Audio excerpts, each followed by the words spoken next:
What's up, everybody?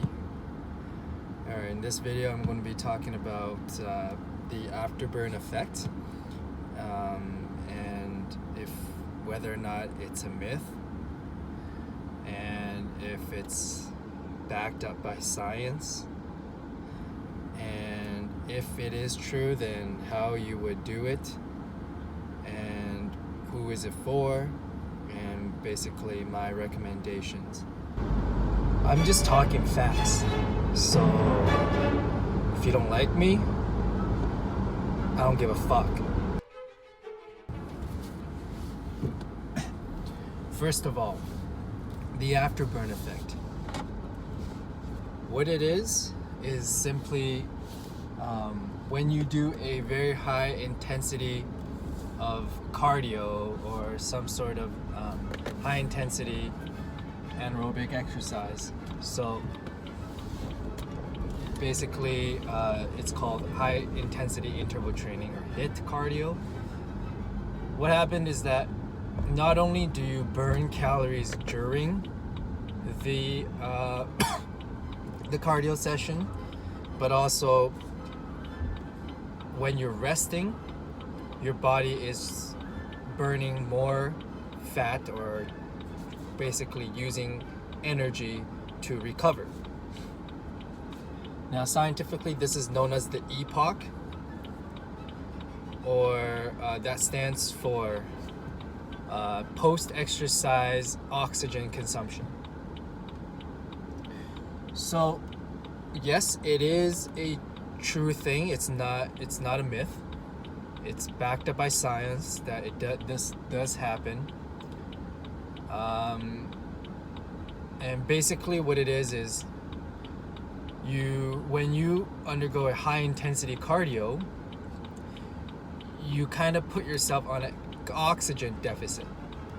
So usually your heart rate's at a certain range, it's pretty high, and then you basically, your body is lacking the oxygen that it needs during the workout, so that afterwards, when you're breathing in, more oxygen, it's kind of recovering from the oxygen deficit, and that requires energy.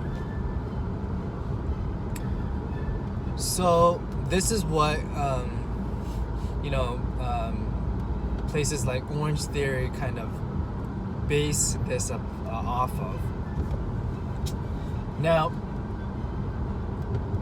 it is true the EPOC effect exists, but here's the thing that most people don't realize or haven't thought of.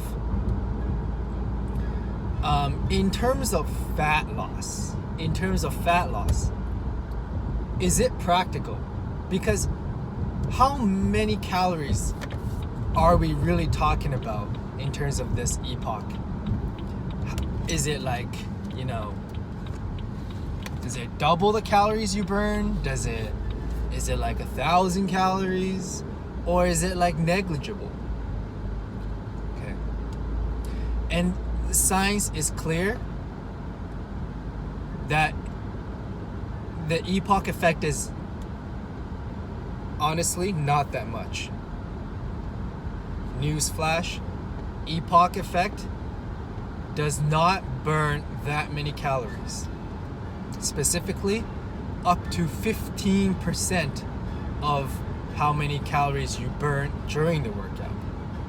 Up to 15%. That's like if you put yourself on a crazy oxygen deficit. Up to 15%. That's it. What EPOC really, like how EPOC really works is that during the first few hours, when you're after the workout, you're burning like let's say this many calories, and then as time goes on, the amount of calories that your body burns to recover kind of drops and it decays. So when places like Orange Theory kind of blow up this effect telling you that you're gonna burn, calories, 48 hours after the workout. That's not wrong, but they're hiding something. What they're hiding is that you're burning majority of the calories in like the first 2, 3, 4 hours, and then it decays. And I think within just a few hours, it decays down to, 15% of what you were originally burning. So it decays very, very quickly. So the total amount of calories you're burning is essentially that area under the curve. Now, I'm not going to go through all that scientific mumbo jumbo, but what it really is when you add up all that calories is up to just 15% of your total workout calories that you burned. That's not that much. And the average person will probably have an epoch effect of maybe 10%. Now think about that, okay? You work your ass off, and maybe, you work really hard and you burn 600 calories. Most people don't even burn that many calories. Most people probably burn 300, 400 calories during that HIIT workout. But let's say you burn 600 calories. The afterburn effect is 60 calories. You can't even eat a Timbit with that. For the Canadians who understand what Timbits are. You can't eat shit with 60 calories. And it doesn't equate to shit in terms of fat loss.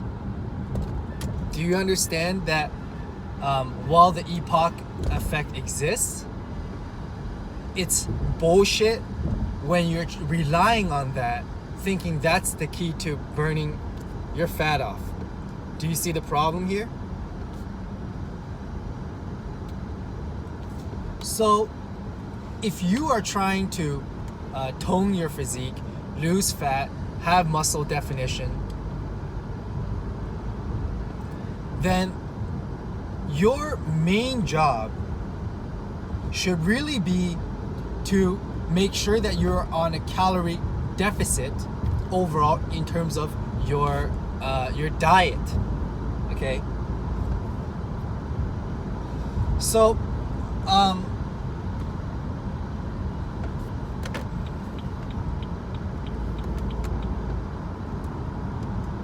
one other thing is that when you do a very high intensity cardio, it's actually very taxing. It's very taxing to your body.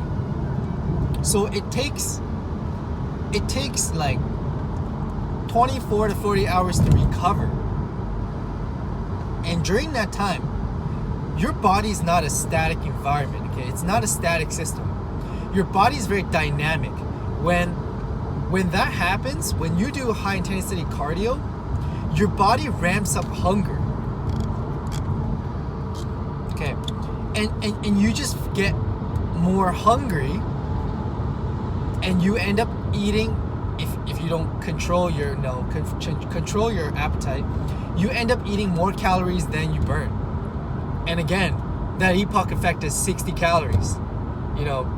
Is it really worth cranking up your hunger in exchange for burning 60 calories? I don't know. On a practical level for fat loss, I'm not so sure if that's a good idea. So when you're losing my train of thought here.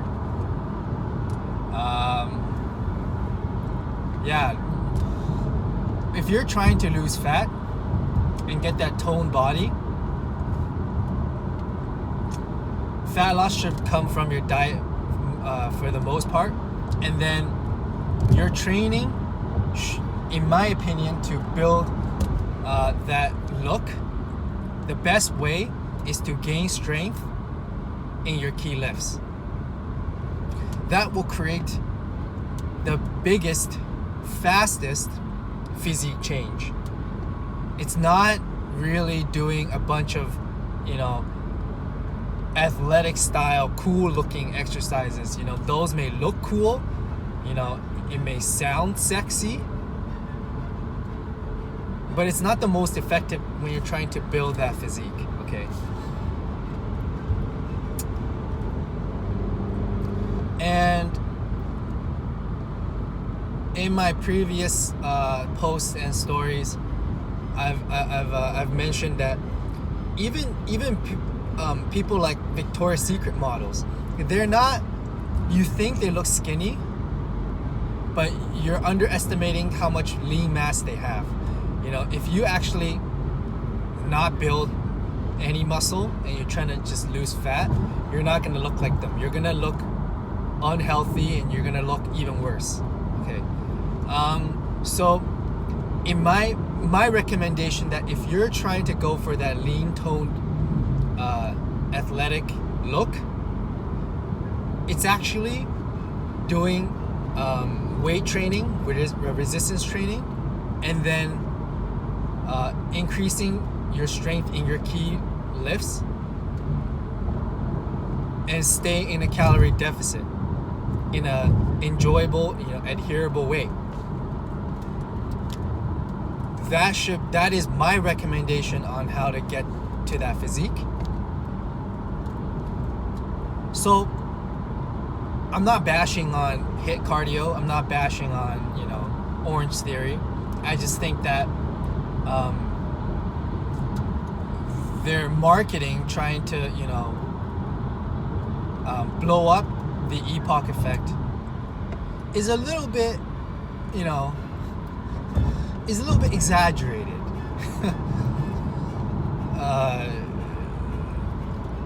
Very much exaggerated, to be precise.